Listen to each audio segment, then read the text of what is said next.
وعلیکم السلام ورحمۃ اللہ وبرکاتہ۔ سوال یہ ہے کہ مصافحہ کرنے کا سنت طریقہ کیا ہے؟ مصافحہ ایک سنت اور مستحب عمل ہے، اور سنن ابو داود میں حدیث ہے کہ رسول اللہ صلی اللہ علیہ وسلم نے فرمایا کہ جب بھی مسلمان آپس میں ملتے ہیں اور مصافحہ کرتے ہیں تو ان کی گناہ ان کے الگ ہونے سے پہلے معاف کر دیے جاتے ہیں، اور صحابہ کرام کا بھی یہی معمول رہا ہے۔ صحیح البخاری میں حدیث ہے 6263 نمبر پہ، قتادہ فرماتے ہیں کہ میں نے انس بن مالک سے کہا رضی اللہ عنہ، کیا صحابہ کرام مصافحہ کیا کرتے تھے؟ قال نعم، انہوں نے کہا جی ہاں، کہا کیا کرتے تھے۔ امام ابن بطال رحمہ اللہ فرماتے ہیں کہ مصافحہ ایک اچھا عمل ہے سب علماء کے ہاں، اور امام نووی رحمہ اللہ فرماتے ہیں کہ مصافحہ سنت ہے، اور علماء کرام اس پر متفق ہے کہ جب دو مسلمان آپس میں ملتے ہیں مصافحہ کرنا اچھا عمل ہے۔ فتح الباری 11ویں جلد 55 نمبر پیج پر۔ لیکن مصافحہ کرنے کا طریقہ کیا ہے؟ مصافحہ کرنے کا طریقہ، صفحہ اصل میں عربی زبان میں کہتے ہیں ہتھیلی کو، اور مصافحہ کا مطلب ہوتا ہے کہ ایک انسان کی ہتھیلی دوسرے انسان کے ہتھیلی کے ساتھ لگے۔ تو عربی زبان کے مطابق اور عرب کے اس زمانے کی عادت کے مطابق اور صحابہ کرام کے بیچ جو مصافحہ تھا وہ ایک ہاتھ سے ہوا کرتا تھا، اور یہی وجہ ہے کہ اکثر علماء اس نظریے پر ہے کہ مصافحہ ایک ہاتھ سے کرنا سنت عمل ہے۔ امام البانی رحمہ اللہ نے سلسلہ احادیث صحیحہ میں پہلی جلد اور 22 نمبر پیج پہ مصافحے والے احادیث کے فوائد ذکر کرتے ہوئے فرمایا ہے کہ الاخذ بالید الواحدۃ فی المصافحہ، سنت طریقہ یہ ہے کہ ایک ہاتھ سے مصافحہ کیا جائے، اور اس بارے میں بہت سارے احادیث ہے، اور عربی زبان بھی اس بات کی تائید کرتا ہے۔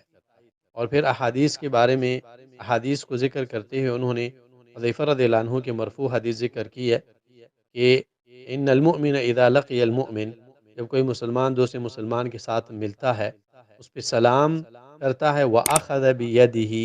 اور اس کا ہاتھ اپنے ہاتھ میں پکڑتا ہے، تناثرت خطاياهما كما يتناثر ورق الشجر، ان کے گناہ ایسے گرتے ہیں جیسے کہ درخت کے پتے گرتے ہیں۔ امام منذری رحمہ اللہ نے اس حدیث کو ذکر کیا ہے، امام طبرانی نے الاوسط میں ذکر کیا ہے، اور فرماتے ہیں کہ اس کی روات قوی ہے۔ تو یہ جو حدیث ہے یہ اس باب میں بالکل واضح ہے، مصافحہ ایک ہاتھ سے کیا جائے۔ رہی یہ بات کہ جس حدیث کی طرف آپ نے اشارہ کیا ہے، بالکل وہ حدیث بخاری میں ہے 6665 نمبر پہ، مسلم میں ہے 402 نمبر پہ۔ عبداللہ بن مسعود رضی اللہ عنہ فرماتے ہیں علمنی رسول اللہ صلی اللہ علیہ وسلم التشہد وکفی بین کفیہ، رسول اللہ صلی اللہ علیہ وسلم نے مجھے تشہد سکھایا اور میرا ہاتھ آپ کے دونوں ہاتھوں کے بیچ میں تھا۔ لیکن یہاں پہ ایک بات تو یہ یاد رکھنی چاہیے کہ دیکھیں یہاں پہ عبداللہ بن مسعود رضی اللہ عنہ یہ فرماتے ہیں کہ میرا ہاتھ اللہ کے رسول صلی اللہ علیہ وسلم کے دونوں ہاتھوں کے بیچ میں تھا۔ یہ اللہ عبداللہ بن مسعود رضی اللہ عنہ نے نہیں فرمایا کہ میرے دونوں ہاتھ بھی اللہ کے رسول صلی اللہ علیہ وسلم کے ہاتھوں کے ساتھ لگے ہوئے تھے۔ لہٰذا یہ جو حدیث ہے یہ اگر اس کو دلیل بنایا جائے تو یہ دراصل دلیل ہے ان علماء کے لیے جو مصافحے میں کہتے ہیں کہ ایک ہاتھ سے کرنا چاہیے، کیونکہ یہ جو اس حدیث میں جو ذکر ہے یہ ایک ایسی حالت ہے کہ جس میں اللہ کے رسول صلی اللہ علیہ وسلم عام حالتوں میں عمل نہیں کیا کرتے تھے، تو یہ ایک ہٹ کی چیز تھی، اس لیے عبداللہ بن مسعود رضی اللہ عنہ نے اس حالت کو ذکر کیا۔ اور دوسری بات یہ ہے کہ اس حدیث سے دونوں ہاتھوں سے مصافحہ کیسے ثابت ہو سکتا ہے؟ دونوں ہاتھوں سے مصافحہ تو آپ تب ثابت کرتے جب عبداللہ بن مسعود رضی اللہ عنہما کہتے کہ میرے بھی دونوں ہاتھ اللہ کے رسول صلی اللہ علیہ وسلم کے دونوں ہاتھوں کے ساتھ لگے ہوئے تھے، حالانکہ عبداللہ بن مسعود کا ایک ہاتھ تھا اور رسول اللہ صلی اللہ علیہ وسلم کے دونوں ہاتھ تھے، اور یہ بات اس حدیث میں بالکل واضح ہے۔ تو یہ جو حدیث ہے یہ دراصل ان علماء کے لیے یہ دلیل ہے جو کہ کہتے ہیں کہ مصافحہ ایک ہاتھ سے کرنا چاہیے۔ عبداللہ بن مسعود رضی اللہ عنہ کو کیا ضرورت تھی کہ اس حالت کو الگ سے ذکر کرتے، کیونکہ اللہ کے رسول صلی اللہ علیہ وسلم نے ایک کام اپنی عام عادت سے ہٹ کے کیا، اس وجہ سے عبداللہ بن مسعود رضی اللہ عنہ نے اس حالت کو ذکر کیا۔ دوسری بات یہ ہے کہ یہ تعلیم کا میدان ہے، اور تعلیم کے میدان میں اللہ کے رسول صلی اللہ علیہ وسلم نے اور بہت سارے طریقے اپنائے تھے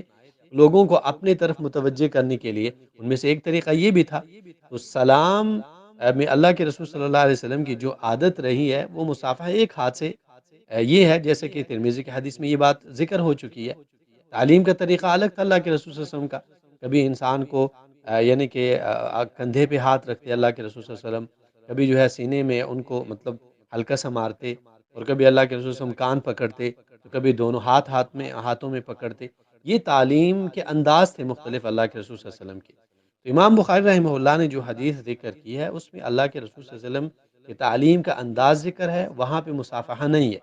اور مصافحہ وہی تھا جو کہ اللہ کے رسول صلی اللہ علیہ وسلم کے زمانے میں، آپ سے پہلے عربوں میں اور آپ کے بعد صحابہ کرام میں یہ ایک معروف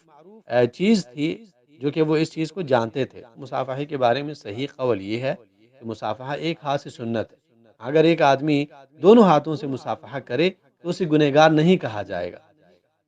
گنہگار اس لیے نہیں کہا جائے گا کہ حماد ابن زید نے، جو کہ ایک معروف عالم دین ہے، انہوں نے عبداللہ ابن مبارک کو، جو کہ ان سے معروف عالم دین ہے، ان کے ساتھ دونوں ہاتھوں سے مصافحہ کیا۔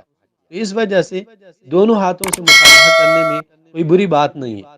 لیکن بہترین طریقہ وہ ہے جو اللہ کے رسول صلی اللہ علیہ وسلم کا طریقہ ہے۔ اللہ عز و جل قرآن میں فرماتے ہیں لَقَدْ كَانَ لَكُمْ فِي رَسُولِ اللَّهِ أُسْوَةٌ حَسَنَةٌ،